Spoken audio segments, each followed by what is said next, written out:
You may be seated. Thank you, Honorable Judge. Hello. How are you doing? I'm good. I hope you're fine. As always. As always. Yes. Yes, sir. Thank you, Honorable Judge. And today we are in, this case is case number 221513172, Honorable Judge. And in this case, we have Jane Koi, step forward. She's the plaintiff, Honorable Judge. And Mr. Benson Uhanga, the defendant, step forward. Honorable Judge, Jane here is disgruntled citizen because Ben Uhanga has been on her case since she announced her candidature for MCA in Gachificheni, that is the Gachificheni ward. All she wants is Ben to be punished for his malicious actions against her. And that's all, Honorable Judge. Thank you, bailiff. Good day, court. Good day, Honorable Judge. Good. Jane, kindly tell this court who you are and introduce yourself, please. Thank you, Your Honor. My name is Jane Koi. I'm a businesswoman.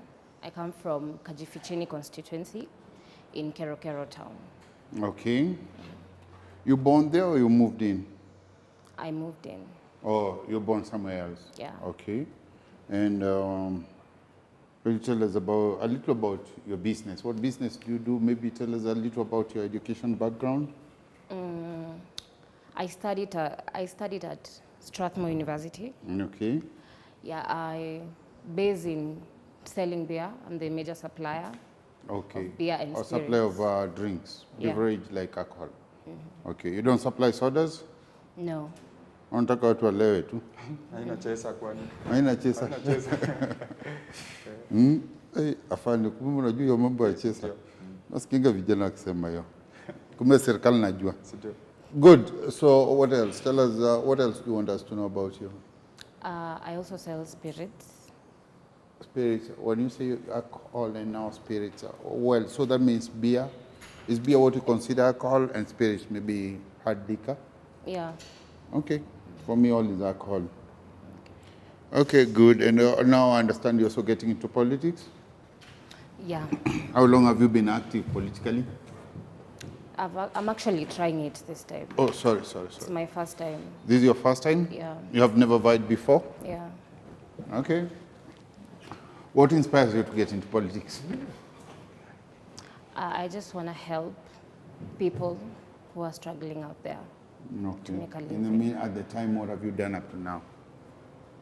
What have you done for the community if you're to help people? Oh, I know it's not your mandate to help people from your own pocket, but maybe you do.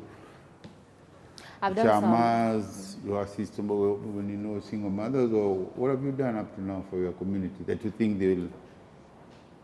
I've involved myself in few chamas.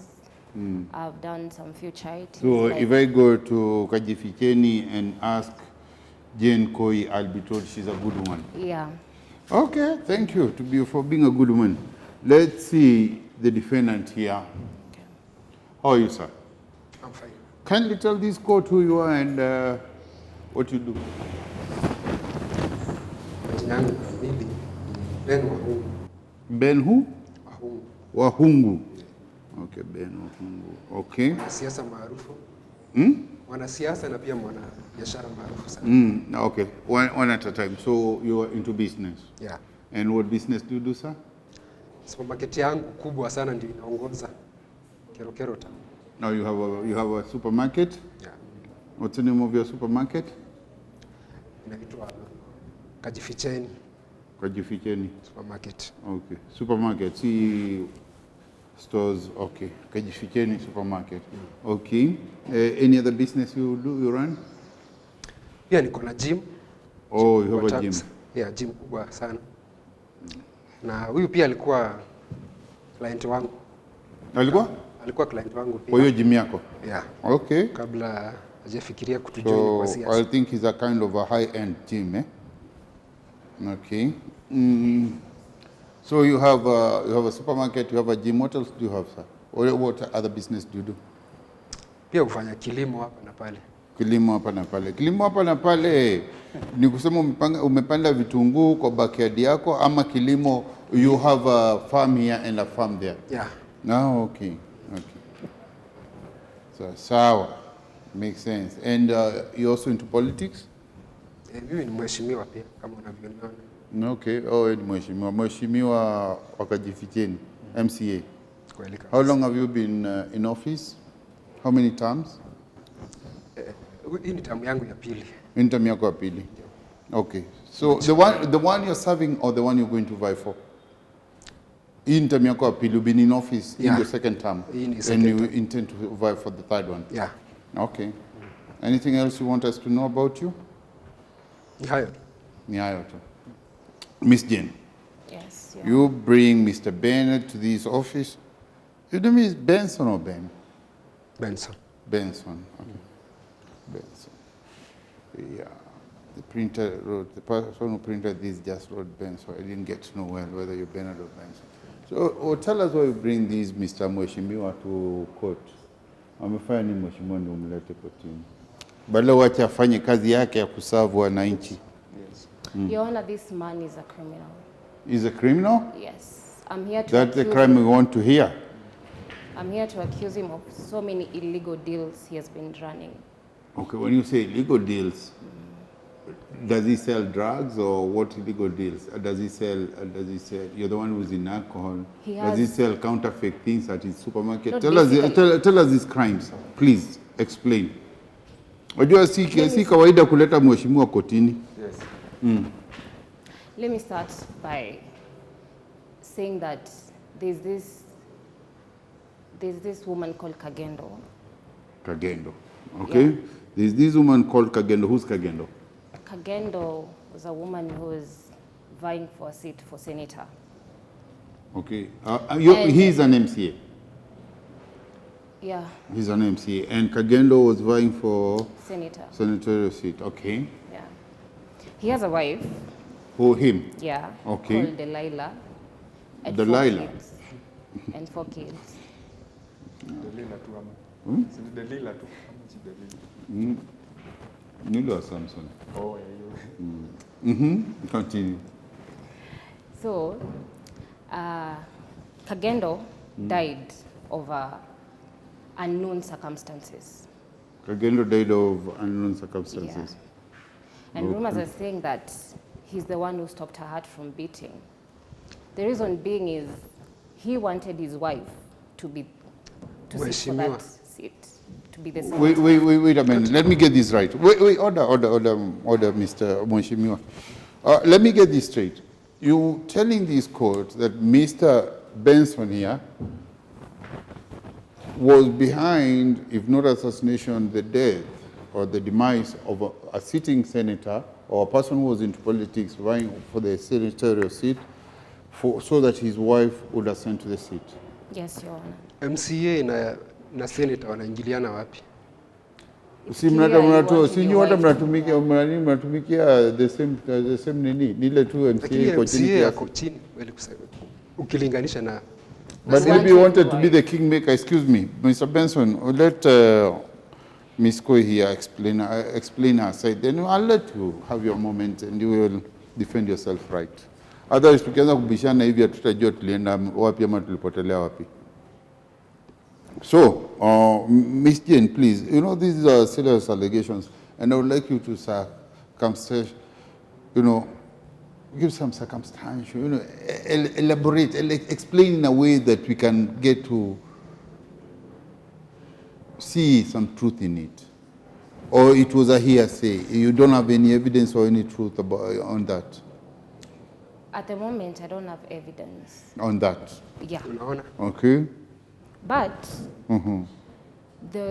he also attacked me, by the way. When I was at work at this particular day, then when I was coming off, going to my car, to the parking. Okay. Ms. Koi, the way I like explaining things explained is you should have your dates right. You say on the date of this day, I was attacked by these, and give us something, explain what time it was, what day it was, if you can remember the day, under what circumstances, how many people attacked you, just guiding you on how I like so people explain themselves. Otherwise, if you just tell me I was coming from work, I was attacked. For me, it doesn't. Okay, Your Honor. It was on 14th January, sorry. January. I was Yeah. Hey, Valentine iliharibika. Are you married by any chance? Are you married? No, I'm Madam? not married. Or you're not married? I have a fiance. Or you have a fiance? Yeah. You're living together? Not yet. No kids? You might call him fiance because you might have kids and you're not married like officially. No, we don't have kids. Okay, so, okay. Away with your personal life and let's get back to the crime side. Okay. Yes. Yeah, it was on 14th January. It was on a Tuesday evening. I was coming out of work. You're coming from work? Yeah. When you say work, you have an office or Yeah, I have your my store? office. Or I you have have my an office. office? I have my Okay, might have been coming from the liquor store. Yeah. So from the wines and spirits, so yeah. So you are coming from work? Yeah. Okay, was from office, yeah. Yeah. I Yes. was going to my car. Yes. Then when What time was it? It was 7:28 p.m. Wow. Oh, you're so precise with that now. That was quite time to note. It was 7:30, 7:15, sometime in the evening. Okay, I'll just write that. Okay, noted. Then when I was walking, I saw men in black. They had covered their faces with the masks. And they were, Nafanda hii men in black wanatokeanga. Okay. Yes, you saw these men in black. Yeah. Wanaenda mboka. Wanaenda mboka. Wanaenda mboka. Maana yake hiyo kusema nini? Wanaenda job. Oh, Yeah. men in black wanaenda mboka. Afanye na yeye pia. Mko weshinda tena wanaenda mboga, wanaenda kuchuna mboga. Yes. So I saw this men. Then I wanted to run away, but they got to me. Oh, you tried So to they- run? yeah, I tried Why, to why run. would you run? Or they were looking suspicious? Yes, Don't you have an askari or were there are no actually- people around there? I have a security Okay. myself, but I didn't see him at that time.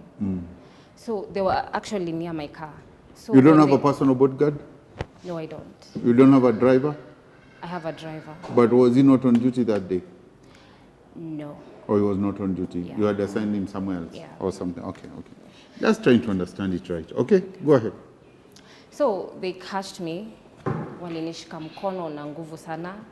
They were actually hurting me. Walikushika mkono na nguvu. Yes. Like my whole body. Afande hiyo my nakukumbusha whole body. chochote? Of course, angemshika na nini? Lakini nakukumbusha nasikia kuna gavana huko kwenyu alisalimiwa na nguvu sana mpaka kalia. Si ndio? Akafinywa vizuri. Okay. Kwa hivyo wewe ni MCA tu. Kuna gavana pia ashaisalimiwa mpaka kalia.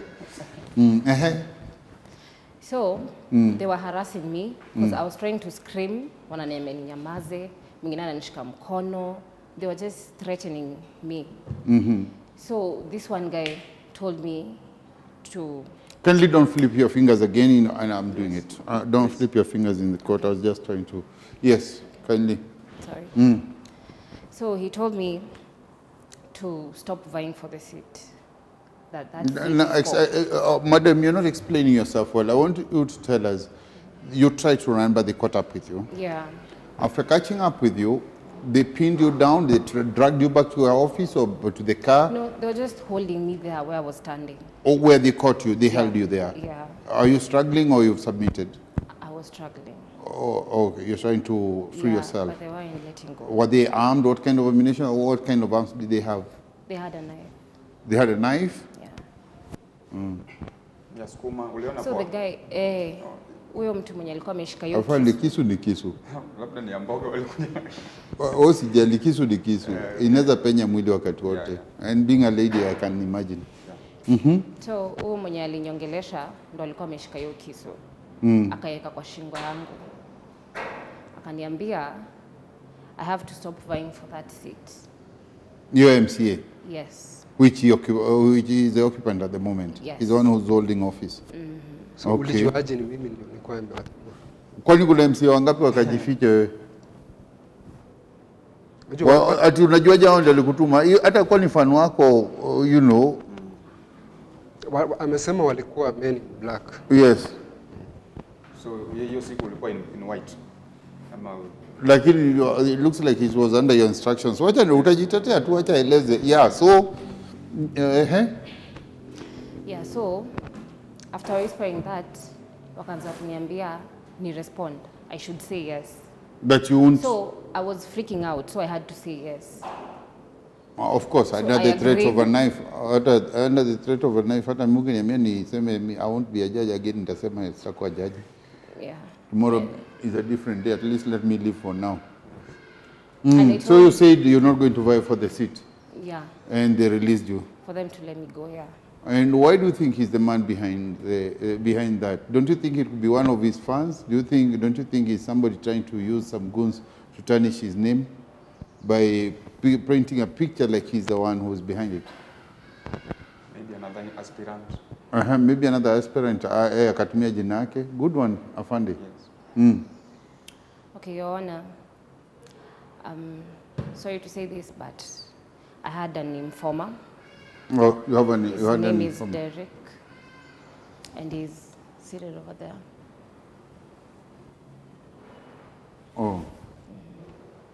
Oh. Amekula kiapo? No, no. Na kwa nini uko kwa nini? Kwa nini why didn't you say you have a witness or somebody who knows something about this case? So that you could have called him as a witness, but now he's in the proceeding, you can't call him. Now that is a worthy witness that we've lost. Yes. Madam bana, akona hizi vitu ulienda mpaka Strasbourg, mbona unapoteza kesi yako hivyo? You should have said you have a witness. He should not be here. Yes. Because now whatever we'll say, he'll just repeat what you've said. So even if I ask him anything, I don't know whether he's more of a manufactured witness now. So Derek had told you. Okay. And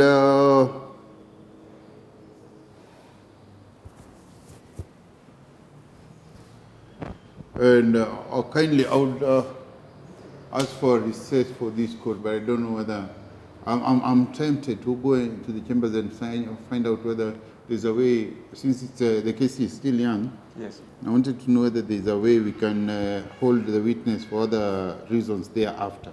Okay.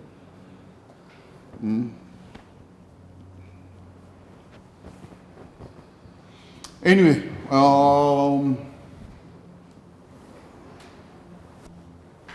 continue. So you had a witness who told you what had happened,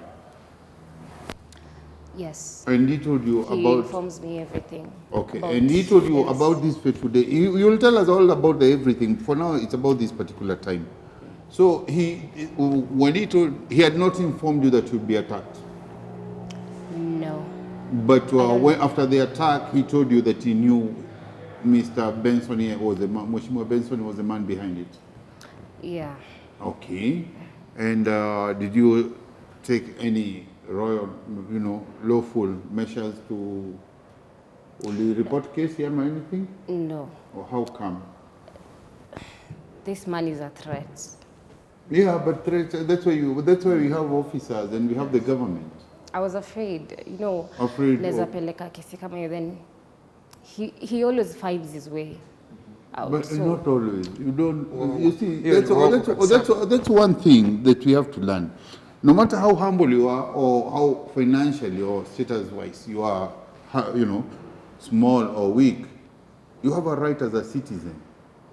No matter who aggresses or offends you, you have a right. If at all it's in the Constitution, you have a right to come forth and say, mtu amentukana, hata kwe ni president ama ni nani. Okay? So I hate the idea that you would say that this man, he can't bend the law. He can't bend the law. I'm sorry to say, and that's why you are here, because you also have that feeling that he can't bend the law. And he'll have to face the wrath of the law if he is found guilty or answerable to any of these charges. So you were attacked and you were told that he's the man behind it. Were you told the names of these thugs, or you were just told he? no. You were never told. Yeah. Huyu informant wako kwa nini analeta maneno manusu manusu? You should also have asked him. He doesn't tell me for safety. Or for his own safety. Yeah. Okay, but he tells you. And now, don't you think you've thrown him under the bus that you said that Yes. he's here and even pointed him out? His life is in danger. Mr. Benson, what do you respond to that? Hata sina hata mfanyakazi anaitwa hivyo. Hata Yo, nashangaa hebu watu tafadhali hao- angalia mwenye ameambiwa ni yeye. Hebu angalia ama unamjua. Inaweza ikuwa jina ni tofauti. Do you know him? Mheshimiwa huyu hata sijawahi muona. Hiyo sura ni kama hata naona leo. Sina niliona leo. Umekuwa akili ya hii criminal. Unasema ati hiyo sura umeiona leo. So you had that one encounter and your informant told you that Mr. Benson was behind your attack. He's the man who was pulling the strings. Well, Mr. Benson denies that, and since you let waste your witness, you should have told the authorities and the administration that you have a witness or you have somebody you would like to bring forth. Any other incident maybe you remember of that you think that you should point Mr. Benson responsible? So Yeah. there was this time he invited me for his nephew's pre-wedding. Who invited you? Benson. Na mimi sio mtu mbaya. Kama naweza muinvite. You invited me to hide the things you've been doing. No. Ngoja, order tafadhali. Afande, hii neno namna gani? Invitation tena. Okay, wanasiasa wanasema no one is a permanent enemy. Yeah. Hakuna adui wa kila By siku. the way, Yeah, so he had invited you to his nephew's wedding. Yeah. Okay, and you honored the invitation? Yeah. You went to the wedding, yes, and But I was so scared. you So were I scared, just- but you yeah. still went. Yeah, but I still went. But now after the first attack, you being a lady who, I don't know your financial status, but with your little money, don't you think you needed to be in company of about 1 or 2 people at all times? Maybe a bodyguard, maybe your driver should be by your side all the time? I was with my best friend, Esther. Esther. Who's Esther now? Esther is a close friend of mine. Oh, is a close friend. And Is she's she in court today? Sorry? Is she in court today? No. Oh, okay. Yeah. Fine. But she's not even standing in as a witness. No. You didn't bring her along. Okay. Sawa. And you're with Esther and you honored the invitation which Mr. Wahungu had invited you to his nephew's wedding. Yeah. Okay. So, Your Honor, when it reached the time for reception, we went to serve our meals. Okay.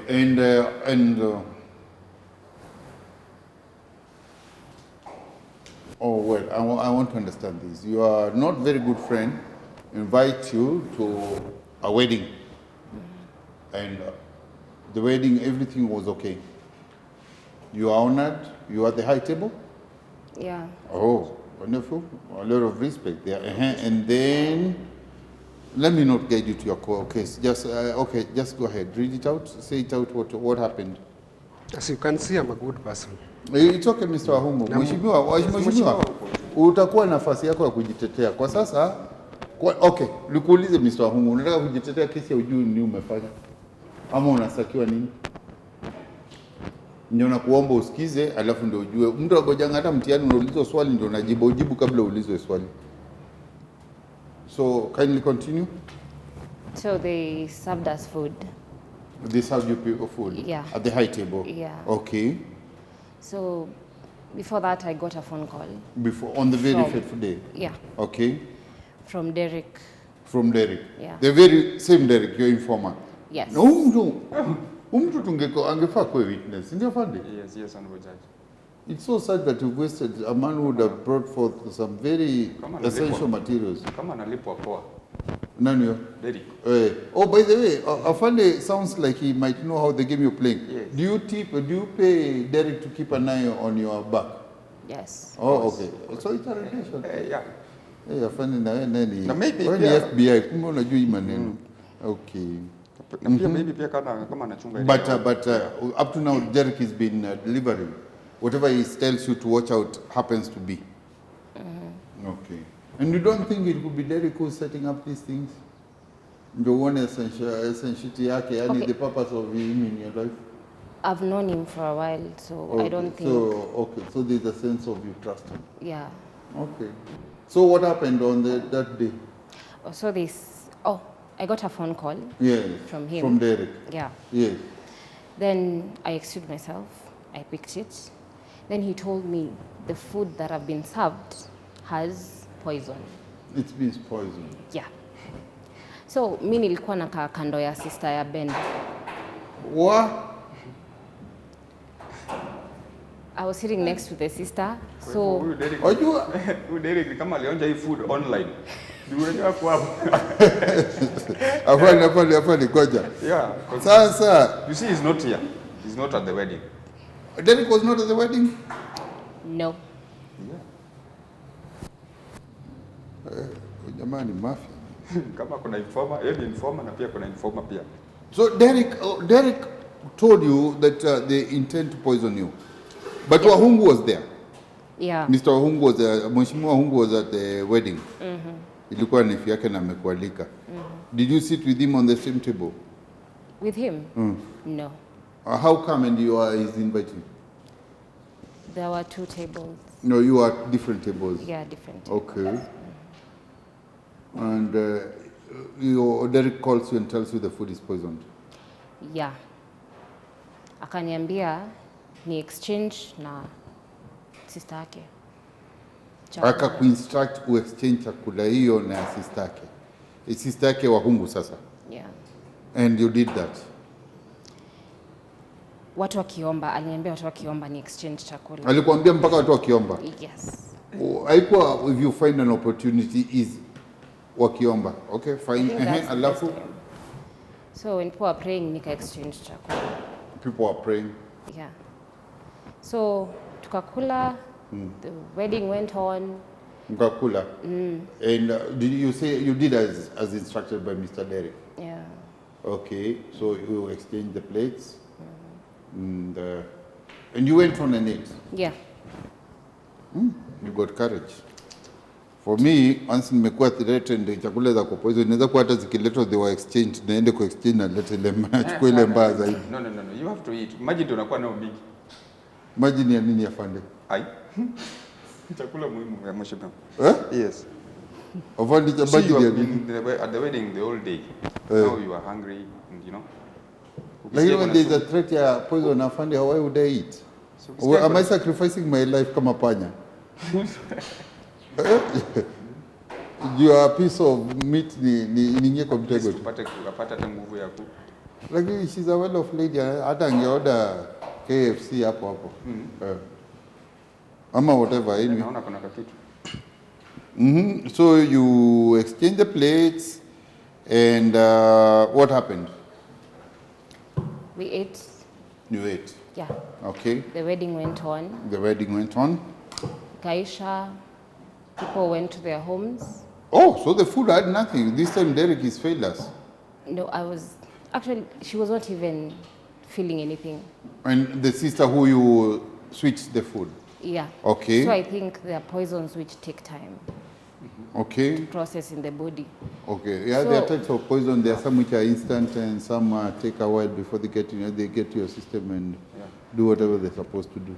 Yeah. So when I got home, Derek called me again Okay.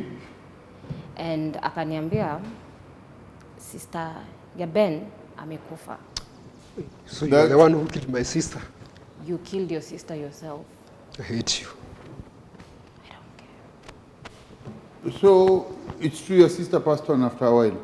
That means the food had been poisoned. That gives Derek some credit that he's getting due to some truth and safety. Wow. Kisa yangu alikuwa na ugonjwa And mwingine. you didn't bring forth the story or anything? You didn't go make... this person has been threatening your life at a very high level. This is like, no, you know, it's not chicken threats. This is for real. Hey, okay. So, Mr. Ahungu, pole ulipoteza sister yako, but it was your own grave digging. Tell me, Mr. Ahungu, because I've said you aliua sister yako, all these were your plans? Mimi sikufanya kitu kama hiyo mheshimiwa. Kwa sababu Wewe. Jitetee kwa haki, because now, you see, somehow, I have a feeling you knew something. singefanya kitu kama hiyo, na ndio maana hata niliminvite kwa high table, maanisha nilikuwa na mheshimu. Sio ulikuwa mtego nawe, ulikuwa mseti tu. Hakuna kitu kama hiyo nilifanya. Sikufanya kitu kama hiyo. Ni wewe. Singefanya kitu kama hiyo. Why a particular plate which had been served to her ended up having poison, and after she was Hayo informed mambo or hata she was anaongea tipped off by siyajui her kwa sababu informer. mimi sio mimi huwa nahusiana na kuserve mambo ya chakula. Lakini wewe the way I'm learning, you're a crafty person. Pengine uliorganize na watu wa catering ama whoever was serving. Singefanya kitu kama hiyo. Who else wants me dead if it's not you? Well, that's a question. He might be one of them. You don't know. Maybe there are others. But somebody from his team informed you that the food would have been spiked, and it ended up it was true. And sorry about your sister. Unajua mheshimiwa, wenda hata mimi ndio nilikuwa nimewekewa huo mtego, pengine waniue hiyo. Lakini the plate ilikuwa kwa meza, ilikuwa yake. She switched her plate with your sister's plate. Hukukuwa hata kwa hiyo meza. Wanasiasa sisi tuko na maadui wengi sana. Na wewe Wenda ikawa mimi umeamua hata badala ndio ufanye nilikuwa siasa target. safi, uuze sera zako, utafute kura kihaki, zako sasa ni za kifua mpaka wanatishia tu maisha. Na lazima ikuwe mnakula pesa ya county vibaya sana, ndio unatishia tu maisha, ndio mtu asiguze hiyo sahani yako. Mheshimiwa, I'm serving on my second na sasa na vie for the third. But it doesn't look like people choose because they want to. It's because you intimidate your opponents off. Wanasiasa sisi huwa tunaenda kwa unyenyekevu kwa wapiga kura wote.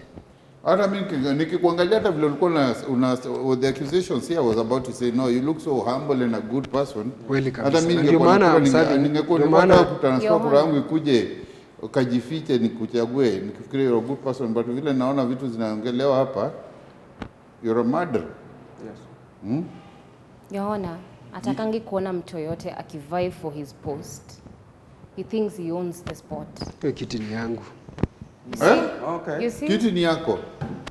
Okay, sijali. Serikali kwa viti mingi utapewa moja tu utakalia. Serikali viti tuko nazo. Hata simiti ni kiti ya serikali. Utakalia simiti utachoka mwanaume. So that day uliponea chupuchupu.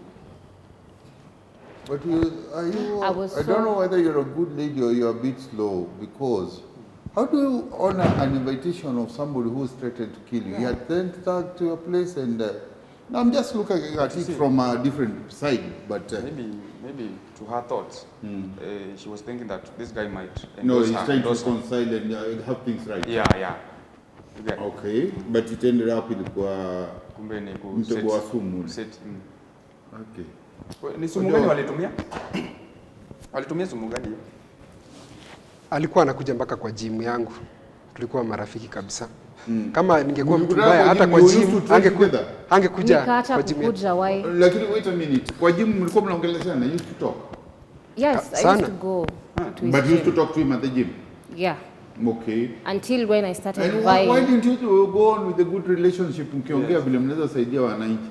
he started harassing me with his Hizo goons. posa haziwekwe hapo ndio mjisaidie. Ni mjisaidie na hiyo mshahara na usaidie wananchi. You know, serve the nation and be remembered as a person who did this thing. Nimesaidia wanasiasa, nimesaidia wapiga kura wenzangu sana. Wagani au gunsu unatumia watu? Hapana.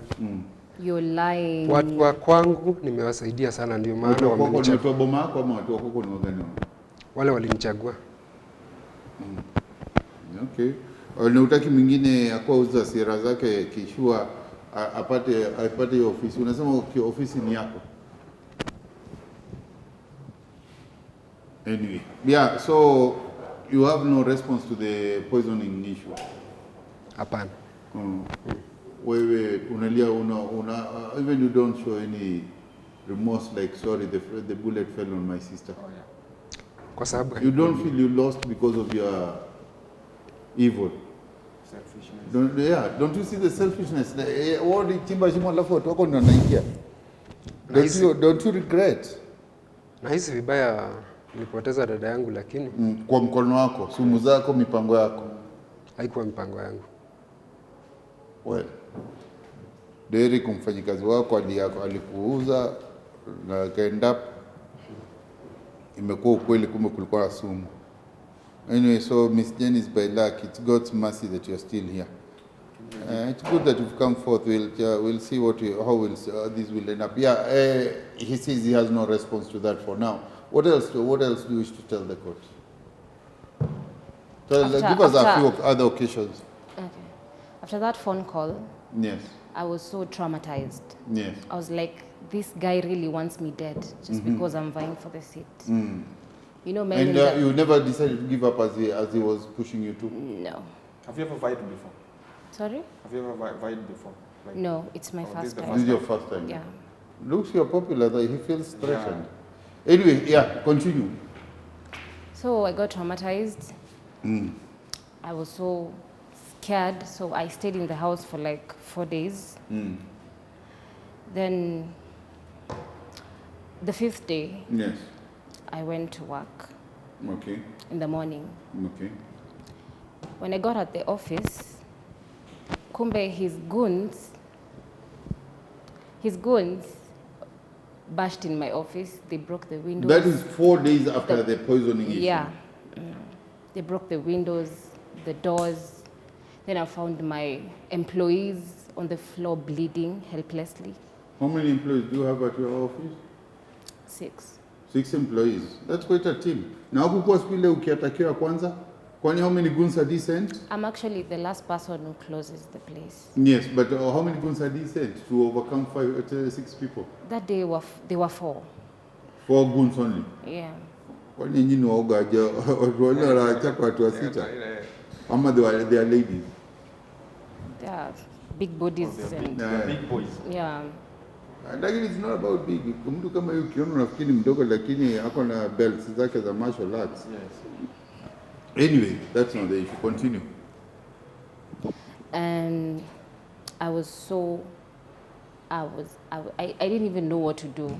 Like I was so shocked. So you that day, you stayed at home because you were traumatized by the issue of the food poisoning, and then the very day you And come to also office, the issue that I again was the drama attacked. continues. yeah. Wow, lady, Ole, you've gone through it. And how did you know it was his goons? And why do you point your finger on Mr. Because Wahungu? he's the only person who doesn't want me to vie for the seat. Why? Was there any message? Did they say don't vie for the seat? Yeah. Why? After the last incident, the first one. No, it's that, not. That made me Unless know. you have reasons, you can't just pick that. You can't just say he's the one. You have to And have Derek some also- evidence as to why you make him a suspect. Derek. Did somebody say something? Did somebody leave any evidence behind? Did Mr. Hongu show up? Did he call you and warn you? Did When I Derek call and tell you anything about When it? I entered the office, Yes. I called Derek. Yes. Then I told him about it. Then he told me it was his plan. That it was But- his plan. but Why he didn't he knew warn you later. prior to that? He knew later. You came to learn about it later? Yeah. Or after the thing had been executed? Yeah. Because he Okay. wasn't part of it. Mr. Hongu, what do you say to that? Pole sana, hata mimi niko na wafanyakazi na sio vizuri kupoteza wafanyakazi, lakini sikuhusika kwa lolote kuhusiana na hilo. Kwa hivyo kwa madai yako ama kwa ushahidi wako haukuhusika? Sikuhusika. Niko na wafanyakazi pia. Of course, well, ukitoka supermarket, if at all you say it's the biggest in the area, but then I think Wafanyikazi wenye umeua. He even kills his own employees. what do you mean? One of the goons attended one of my rallies. Yes. So he was really mad because he hates me. So, I don't know, he tortured him to death. When And you say, that's- I don't know, he tortured him to death, in court we don't want you to tell us what you don't know. Yes. I want us you to come straight and say, akamfanyia hivi na akamua. When you say, I don't know, he tortured him, that doesn't What I know hold is water. that he killed him. You know that? Yes, Through Derek. yes. Hii Derek ingefaa ingetoka nje tu. Angekuwa witness mzito. This Derek would have really saved you a lot. He would have really put weight on this case. So he tortured his own employee to death. Mr. Hungu, you look so innocent and yet you're such a criminal. Excuse me, Judge. I think we have to bring Mr. Derek forth to. No, not after he's been in court. Now he's had everything. Whatever a witness should never be in court when the proceedings are on and the case is on. you know the procedure. You hold them outside until we need them to come, and we want to weigh them between him and the person or the plaintiff or the defendant, whether they are in court or, you know, their statements rebel. So you say that he's also tortured his own employee to death. Well, still the only supporting evidence or witness is the same Derek. You are not there, you didn't see it. Mr. Wahungu, to your response, what you say to that? Kama ambavyo nimesema, niko na wafanyakazi wengi na nawaheshimu. Na wengi hata wewe wamenifanyia achana kazi. nao wengi, oda Mr. Wahungu. Mheshimiwa, unaambiwa huu mmoja. Ile kitu naweza mwambia tu ni pole. Oda Mr. Wahungu, kuna one of your employees ule alienda mkutano wa Miss Jane hapa. Na ati baada alikuja kurudi kwa ofisi ukamuumiza. Is it true or not? Mimi sikufanya hivi. Did any of your boys do that? One of your goons? Hakuna kitu kama hiyo. Okay. Mr. Wahungu, do you go around with bodyguards? Niko nao. Wangapi? Watatu. Personal ama state given? Umepewa na county ama ni wako? Kuna mmoja state na wawili Ni wako. Ndio. Do you always hang out with the state bodyguard ama unatumia wako? huwa natumia wote. Wote. Kama leo wale wako uko nao uko na gani, na wako ama serikali? Niko na wote. Uko na wote? Ndio. Okay. Why do you have 2 extra for yourself if you are just an MC? Again. I'm asking, as an MC, why would you have 2 extra bodyguards as personal, you know, on a personal? Wanasiasa kama unavyojua wako na maadui wengi. Hii MCA kweli. Lakini kama nakula nono ndio kweli. Lazima pale kwa na nono. Yes. Okay. Yeah, go ahead. Any other incident? Yeah. Life-threatening, something. So, I've mentioned Kagendo's death. Yes. So Which didn't hold waters because you are told. It was rumored that he killed her, but Yes. still didn't hold any water. Even this one, if your witness could have come forth, maybe it was something to think about. Maybe we would have put some, we could have held him and instructed some investigation to be done on the goon's death. But now, you've wasted a witness. This is quite sad. And wango kuuliza watu kabla niingie hapa. If somebody has a witness atoke nje, or somebody who knows something about a case. Yes, yeah, so we can have somebody else telling us something. See, anyway. Yeah. So, Kagendo's burial was arranged. And he attended the burial. Actually, the burial ilikuwa na watu wengi sana, including him. Being a senator, of course, I can imagine. Yeah. So, nilipewa speech, nisome. And my friend Esther was there too. She accompanied me. Now you She's Esther pia yuko also- kotini. No, but she's vying for a seat for women's rep. No, it's not what she's vying for. I wanted her to vie for a witness. Here atuambie ukweli. No, she's... Okay, anyway, Yeah, so I was given a speech. When I went in front to read the speech, just before I said a word, I got a phone call. So I had to excuse myself. Okay. So when I received, it's one of his goons. Okay. It was a man. He told me, And how To do you know not- it was one of his goons? the way things are flowing, like just strange Okay, people. the way things were unfolding, Yeah, you could tell, strange things are happening in my you could know life, where the, so- okay, the suspicion Yeah. was more on course. Okay. Yeah. Then what happened with the call? I received the call. The man told me to not say a word if I want to see tomorrow. Sasa niko matanga hata kusema pole usiseme. Yeah. If you want to Before see I tomorrow. hung up, Before you hung up. before he hung up, I saw Ben where he was seated. Okay, you had seen where he was seated. Yeah. And now you suspect it's one of his goons. Yeah, so when I was So looking your at him, your eyes goes to Ben yeah, I and was looking at him. Then he was doing signs that he's gonna kill me. if I don't signed you. listen, yeah. So that's the moment I knew that it's one of his guns. And Derek didn't deliver that day. But on looking where Mr. Benson had been seated, he signed you he was going to. Yeah, if I don't. How did he sign it? You should, these things sometimes. There's a demonstration, I'll shoot you, I'll kill you, I'll nyonga you. What did you do? He did this. Oh, you're finished. Yeah. That means you're finished. My undertaker, yes. Did you again? Maybe he meant you're finished politically if you try to talk. Or like, I'll get back to you. Not on physical, no thing or. I see even in sports when people, even in soccer, even pool table, when you're doing the black ball, sometimes I see people, sign like you're finished. From what I've Anyway, experienced. Mr. Benson, what do you respond to that? Did you threaten our aspiring MCA here, MCA?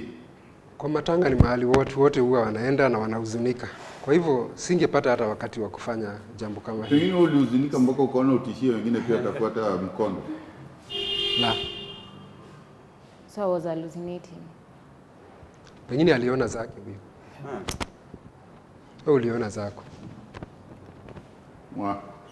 Okay, Mr. Hungu, up to now you have not responded anything. Everything you're just denying, but without any circumstantial push or force.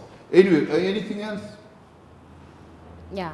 So still at that burial, when I hung up, I was sikuwa na nguvu kabisa hata ya ku. I find hiyo gari utaenda kuambia nyamazi. Oh, yes. Did you who comes to hoot around court areas? After that phone call, I got weak. Sikuwa nasikia hata I was just feeling like, But still you have not ni given kama up. anaweza toa gun at that moment and he kills me, But still you're not intimidated and maybe think of throwing in the towel like ako in your kitty wacha ikae. No. I don't Okay. believe in giving. Yeah. Any other incident you've ever encountered because of Mr. Hungu here? I want you to tell them quite quickly because I need to close this case. Okay. I think I've had enough evidence, but if you could make it a little more, if you could put a little weight on it, I would be happy. Bring forth, unajua mashtaka baada ya mashtaka. So I have my driver called David. I sent him to my sister. There was some stuff you're supposed to take to her Yes. at Kiririo town. Okay. It's in Kajificheni. Okay. So that road is kind of desert. Yani there are no Deserted shops. like. Yeah, Okay, it's deserted. like. So his men attacked my driver. Again. Yes. That driver na yuko na kura moja, makosa yake ni gani? Anabeba kura mingi kule zinapotelea. Yes. Okay, fine. Tell us. They attacked your driver. They attacked the driver. Yes. They beat him. They beat him so bad, and they left a note. Actually, Oh, they I left have a the note. note. Yeah, they left a note with him in his pocket. He gave me this note when he was in the hospital. I went to see him in the hospital. morning, the following day. Okay. Yeah. Should I read the note? Please do. Okay. Okay, it said, "You will see difficult days ahead of you if you continue contesting for the MCA seat. I don't want competition. Stop what you're doing or else you won't know what hits you." Wow. That's the note he left. Wow. Na kweli wewe uogopi. Unaona kitu kama hiyo na unaendelea tu. Okay. You Mr. have the Hungu, guts.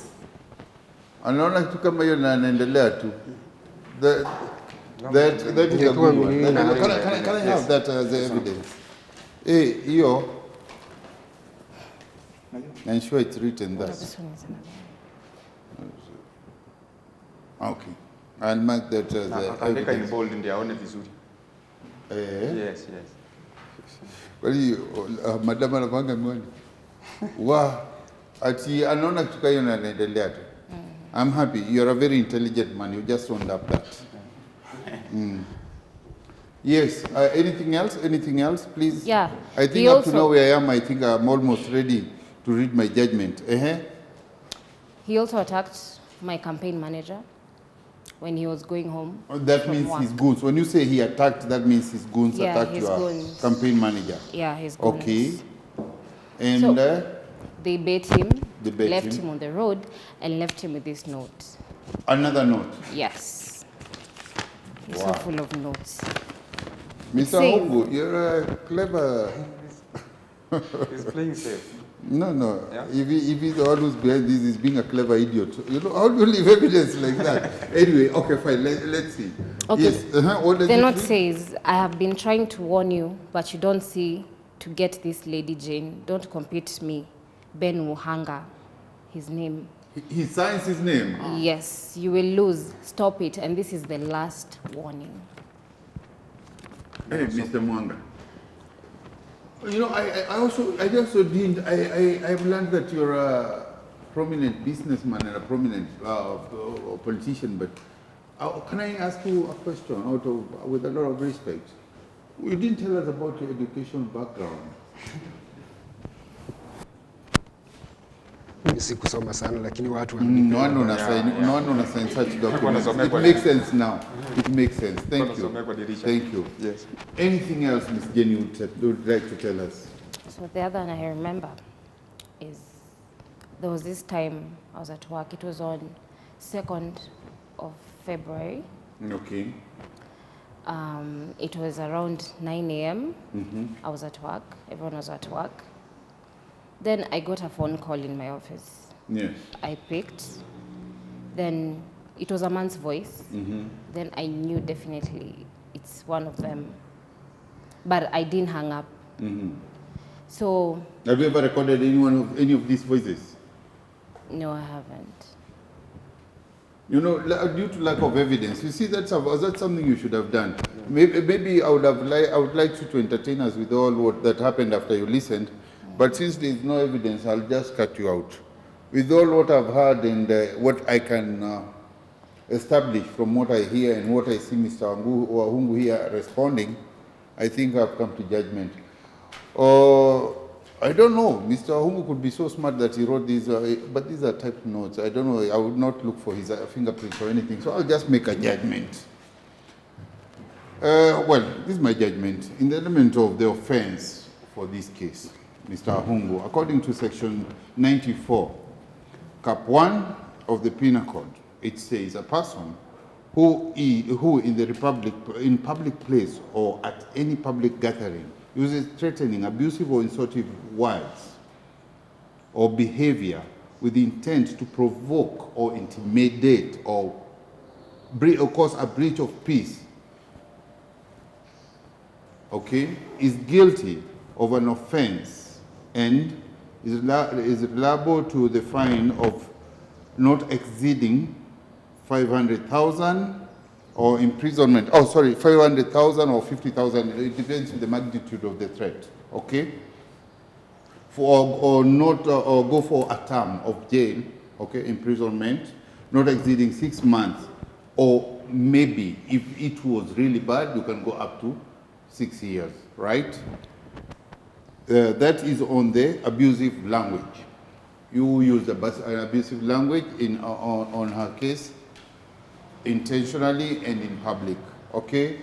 And also any person who commits an assault occasioning actual body harm, okay, is guilty of misdemeanor and is liable of imprisonment of up to 5 years. Finally, you intended to kill a competitor in the case, but you did not manage. Your girlfriend, this was a mistake. This was a mistake. I believe it's Mr. Derek. It's put in bracket. Mr. Derek saved the complainant, the plaintiff, by way of informing her these things prior to happening, and after happening, he filed with her and told her exactly what was happening. So, Mr. Benson Wahungu, I find you guilty of the said crimes above, as less in the list of the evidence not taking course. And for that, I imprison you for 5 years with hard labor iliwe funzo kwako na wengine walio na nia kaa yako. I'll also write to the Electoral Commission that you be stripped of your voting rights. That's my judgment. Yes. Mtu anaenda mahali anafaa. Okay, thank you, Judge. Or Do it right away. I hope justice is being observed and that my judgment court is done. And all rise.